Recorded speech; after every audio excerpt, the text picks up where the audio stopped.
बिस्मिल्लाहिर्रहमानिर्रहीम। पाकिस्तान और खत्म नबूवत पर ईमान रखने वाले मुसलमानों को एक बार फिर अस्सलाम वालेकुम वरहमतुल्लाहि वबरकातुहू। और डिफरेंट मज़ाहिब से ताल्लुक़ रखने वाले हिंदू, सिख, ईसाई जो हमें देख रहे हैं उन सबको एक बार फिर हेलो जी। मैंने हिसाब लगाया है, अरे ये वाला हिसाब नहीं, दूसरे वाला, समझाओ। हिसाब लगाया कि अगर आप लोगों को बताया जाए कि भाई इस चीज का लिंक डिस्क्रिप्शन में मौजूद है, इसको जाके देखो, तो आप में से काफी लोग ऐसे हैं जो उस लिंक को नहीं देखते। तो मैंने सोचा कि आज की इस वीडियो में मैंने जो चीज एक्सपोज करनी है इंशाल्लाह, उस एक्सपोज करने वाली चीज के मुतालिक जितने भी सबूत और गवाह हैं वो आपके सामने इसी वीडियो में पेश कर दिए जाएं, ताकि आप लोगों को डिस्क्रिप्शन में जाने की जरूरत ही ना पड़े। कौन से पहले जाते हैं आप लोग, तो सारे सबूत और गवाह आपके सामने पेश कर दिए जाएं, आपकी अदालत में, बल्कि देवा की अदालत में। ये देवा की अदालत है, पेश कर दिए जाएं ताकि आप लोग आसानी से उनको देख सकें और आप खुद फैसला करेंगे, यस आई एम राइट और रॉन्ग, एम आई राइट और रॉन्ग, सॉरी। चलें आज की इस वीडियो का बाकायदा आगाज करते हैं। लीजिए पहली तस्वीर जो मैं आपको दिखाने जा रहा हूं, ये जी एक डिटॉल की बोतल है जिस पर मैन्युफैक्चरिंग डेट लिखी है 27/10/2019, यानी कि अक्टूबर के महीने में 27 तारीख को ये मैन्युफैक्चर हुई है। और इस पर जो चीज़ें लिखी हुई हैं, जिन जिन वायरसेस से या जिन जिन बैक्टीरियाज या जर्म से ये प्रोटेक्ट करती है या बचाती है, उनमें एक नाम कोरोना का भी लिखा हुआ है। अब 10वें महीने में कोरोना कहाँ से आ गया? अगर आप गूगल पे लिखें कि कोरोना कब आया तो आपको मिलता है कि जी नवंबर 17, 2019 में वुहान शहर में कोरोना आया। और 11वें महीने में जब कोरोना आया तो उससे एक माह पहले डिटॉल वालों को किसने बता दिया कि जनाबे वाला अगले महीने में बीमारी आएगी, तो आप अपने बोतल के ऊपर इसके बारे में पहले से ही छाप दें। ये सिर्फ एक प्लानिंग है। अगर आपको यकीन नहीं आता तो आप ये देखें कि ये डिटॉल बनाने वाले का मालिक कौन है। अगर आप गूगल पर देखते हैं इनके मालिक का नाम तो आपको कुछ इस तरह के शख्स का नाम मिलता है। अगर आप ये देखें कि ये काम कहाँ से इसने स्टार्ट किया अपने काम का, तो आपको कुछ इस तरह का मिलता है कि इसने अपनी पहली इन्वेस्टमेंट इसराइल में की। अब आप खुद समझ जाएं कि ये भी एक यहूदी लॉबी का हिस्सा है, डिटॉल कंपनी भी, और इन्होंने सिर्फ एक प्लानिंग के तहत इसको पहले ही छापा। ये यहूदियों की पुरानी आदत है कि ये हर उस चीज़ को जो इन्होंने आने वाले दौर के मुतालिक बताना होता है उसको पहले से ही छाप देते हैं, और समझने वाले लोग समझ जाते हैं, जिन्होंने नहीं समझना होता वो सिर्फ इसको एक प्रेडिक्शन समझकर हैरान रहते हैं कि इन यहूदियों को कैसे ये प्रेडिक्शन हो जाती है। तो ये कोई प्रेडिक्शन नहीं है, ये सिर्फ प्लान का हिस्सा है। अगर आपको समझ नहीं आती तो आपकी मर्जी है, लेकिन यकीन करें इट्स अ प्लान ऑफ दज्जाल फैमिली। ना करें हाँ करें। वाकई ये दज्जाली प्लान है, इसका हकीकत से कोई ताल्लुक नहीं है, कोरोना वगैरह कोई चीज़ नहीं है। और ये पहले दिखाने का मकसद भी यही था कि आने वाले दौर में हम आपको इस चीज़ में मुब्तला करेंगे, और उन्होंने किया है। खैर अगर आपको इस पर यकीन नहीं आता तो दूसरी तस्वीर की तरफ चलते हैं। दूसरी तस्वीर है जी जनाबे वाला ये जी मैडम की। ये मैडम है जी मैडोना मैडम, ये एक सिंगर है, अमेरिकन सिंगर हैं, और इन्होंने अपना लेटेस्ट एल्बम जून 2019 में रिलीज़ किया जिसका नाम मैडम एक्स या मैडमी एक्स है।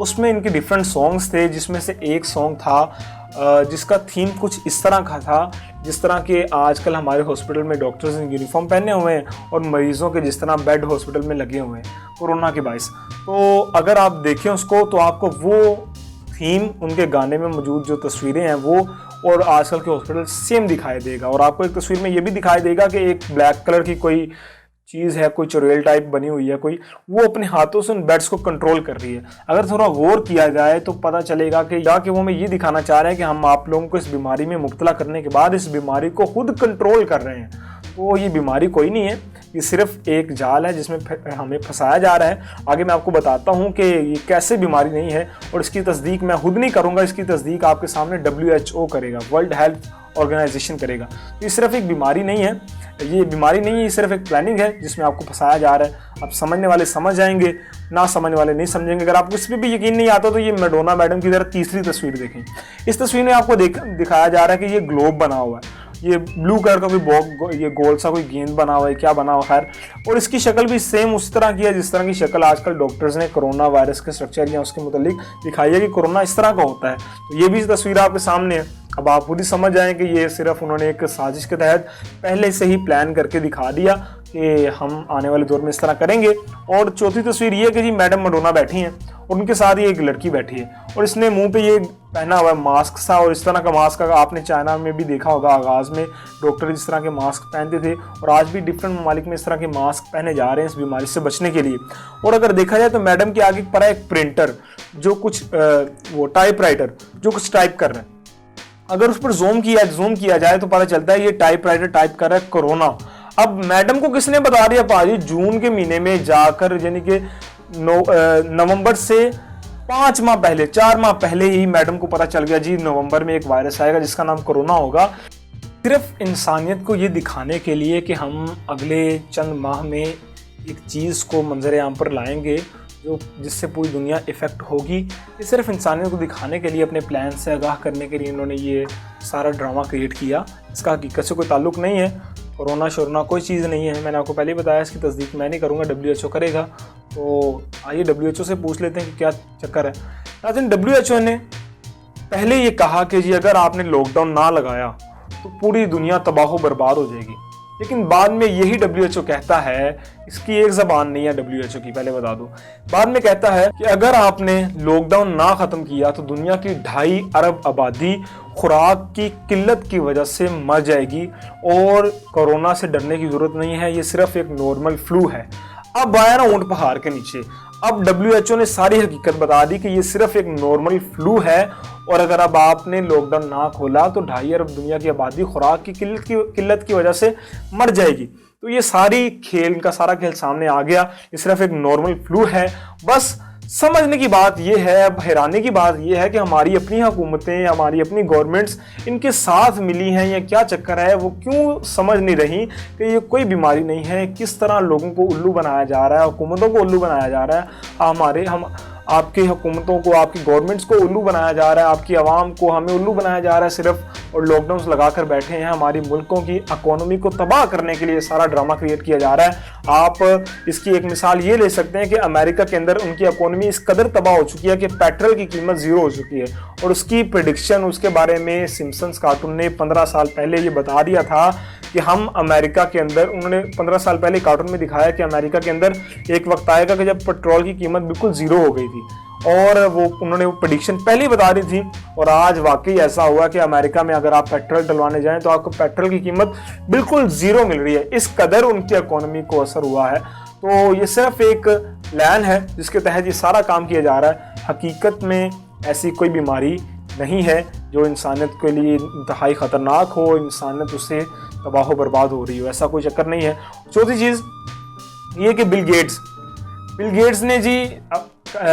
कहता है कि मैंने 1.5 साल पहले से ही फूड को स्टोर करना शुरू कर दिया था कि मुझे पता था कि आने वाले दौर में एक वायरस आएगा जिसकी वजह से लोग बीमार होंगे, लोगों को खुराक की किल्लत का सामना करना पड़ेगा। तो जनाबे वाला, ऐसा बंदा जो बिल गेट्स जैसा बंदा, अगर इस तरह के बंदे को प्रेडिक्शन आना शुरू हो जाए ना तो इंसानी दिमाग सोच में पड़ जाता है और उसको इस कदर गुस्सा आता है जिस कदर गुस्सा इस शख्स को आ रहा है, और वो यही कहता है, ओ भाई मारो मुझे, मारो मुझे, मारो नहीं, ये मजाक हो रहा है, एक सेकंड यार।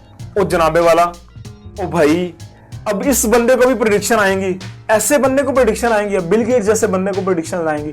इसको अब कोई पेशेंट गोइयां होने लगेंगी जी 1.5 साल बाद ये होगा तो इसलिए मैं पहले ही फूड स्टोर करके रख दूं। जनाबे वाला, ये सिर्फ एक प्लान है। कोरोना से डरने की जरूरत नहीं है, ना ही हमें इससे लड़ना है। लड़ेंगे तो उससे ना जो चीज होगी, जो एक चीज है ही नहीं, उससे क्यों लड़ें। इससे लड़ने की भी और इससे डरने की भी जरूरत नहीं है। आप लोग जिस तरह अपनी पहले जिंदगी गुजार रहे थे उस तरह गुजारें, घरों से निकलें, जो अपने काम आपका है उसको करने की कोशिश करें, और मसाजिद में भी जाएं, और डिफरेंट मज़ाहिब के भी जो लोग हैं जो मंदिरों में, गुरुद्वारों में, चर्च वगैरह में जाते हैं, आप लोग जाएं, अपनी इबादत वगैरह करें। इससे डरने की ज़रूरत नहीं है, और अपना भी ख्याल रखें और इस वीडियो को आम करें ताकि लोगों को पता चले कि वाकई ये बीमारी नहीं है, सिर्फ लोगों को फंसाने के लिए ये सारी साजिश की जा रही है। और यहूदियों की क्या साजिश है, वो दुनिया के सारे 7 अरब आबादी को ख़त्म करके सिर्फ 2.5 अरब आबादी करना चाहते हैं और पूरी दुनिया पर हुकूमत करना चाहते हैं। तो अगर आप चाहते हैं कि आप उस 7.5 में से 5 अरब आबादी में शामिल ना हो जिनको वो मारना चाहते हैं, तो बराह करम इस तरह की चीज़ों को एक्सपोज किया करें, इनके मुताबिक इनके बारे में पढ़ा करें।